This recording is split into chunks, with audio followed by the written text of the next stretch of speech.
Hello everybody, welcome back to the channel. Hope you're well, thank you for joining me.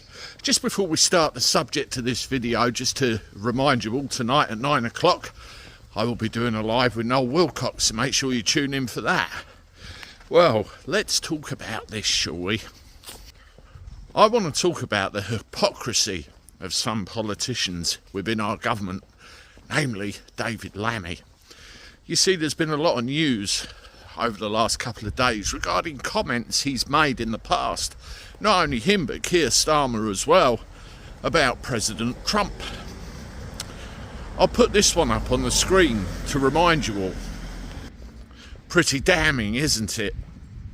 And rather insulting too. Now, if I was President Trump, I wouldn't easily forget things like this. You know, there could be backdoor meetings and I'm sorries and all that, but that's irrelevant in the public imagination. It matters. There's been calls for Lammy to be sacked. Badenoch's had a go. They've all tried to make a big thing about it. And you know what Lammy's turned around and said? He says it's old news. Nothing to worry about. Inconsequential. Yes, let's sweep it under the rug as if it was never said.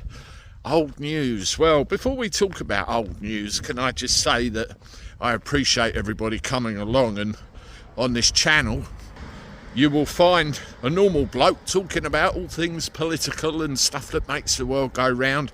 If that's your cup of tea, please consider subscribing and hit the like button too. I appreciate it.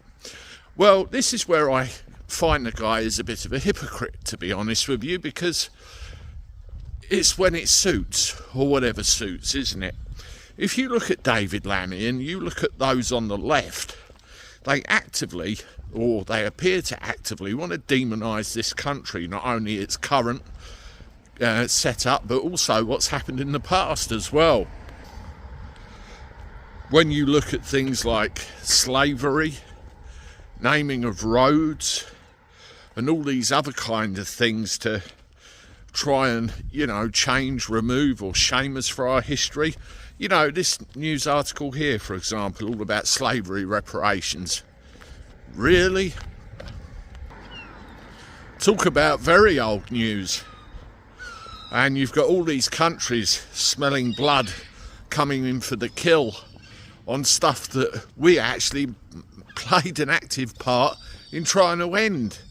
So when it comes to old news, I'm sorry, it's not whatever suits. You said it, own it, deal with it, and apologise. And then maybe everything can move forward and you might be able to keep your job.